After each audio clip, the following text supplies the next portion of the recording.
매체 들어가겠습니다. 매체라는 건 뭐냐면 보건교육할 때 사용하는 도구를 얘기하는 거고, 그럼 저는 뭐를 사용할까요?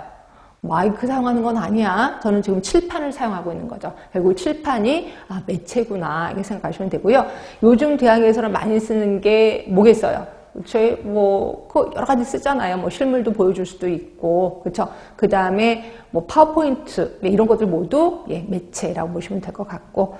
자, 보겠습니다. 교육 매체의 사용 목적 보시면 굳이 제가 다 읽어드리진 않아도 되지. 그치? 첫 번째 보시면 교육 대상자의 교사 의존도를 낮춘다. 보여주면 되는 거니까.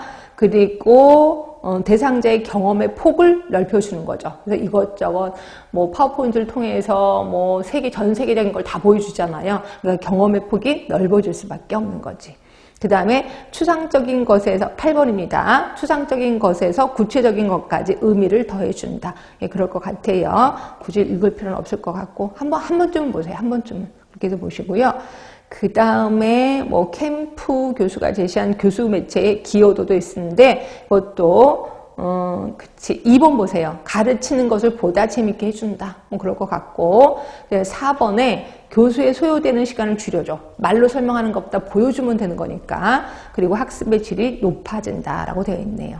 그 다음에 3번을 보시면 아이니 이걸 하이니 이렇게도 읽기도 하는데 하여튼 아이니가 제시한 아슈 방법이 있습니다. ASSURE. A가 뭔데? 학습자의 특성을 먼저 분석하라는 거죠. 학습자 나이가 어떤지, 여자인지 남자인지, 지식은 어떻게 되는지 이걸 한번 분석을 해라. 그리고 S, 이게 이제 목표 진술을 하는 거죠. 그 다음에 두 번째 S는 뒤로 가시면 있을 겁니다. 적절한 매체를 선택해라. 그 다음에 U가 교재를 활용해라. 그 다음에 R이 참여자를 학습시켜라. 학습자를 참여시켜라. 그리고 2가 매체를 평가해라. 이게 아슈 방법입니다. 그래서 이것도 제목만 보시면 될 것 같아요. 학습자의 특성 분석에서부터 매체의 평가까지 이런 식으로 공부하시면 돼.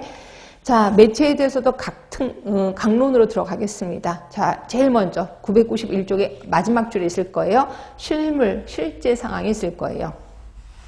이거는 제가 아까 예를 들어서 콘돔을 보건교육할 거야. 그럼 콘돔 자체가 실물이죠. 이걸 이용하는 거예요. 근데 아기를 실물을 사용할 수는 없겠지. 근데 저는 그런 분도 봤는데 그 보건소에서 이분이 아기를 가졌거든. 강사분이셨는데 아기를 가졌는데 아기를 가진 상황에서 그거 분만 체조 이런 것들도 하고 있고, 그러니까 그 산모들 체조 이런 것도 하고요.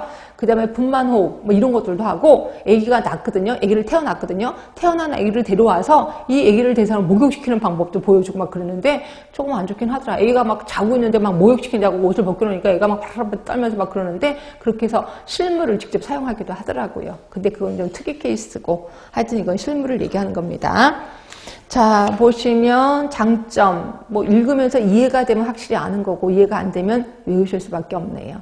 일단 실물을 사용하면 모든 감각기관을 동원하기 때문에 흥미로워요. 그러다 보니까 쉽게 교육 목표에 도달이 된다는 거고요.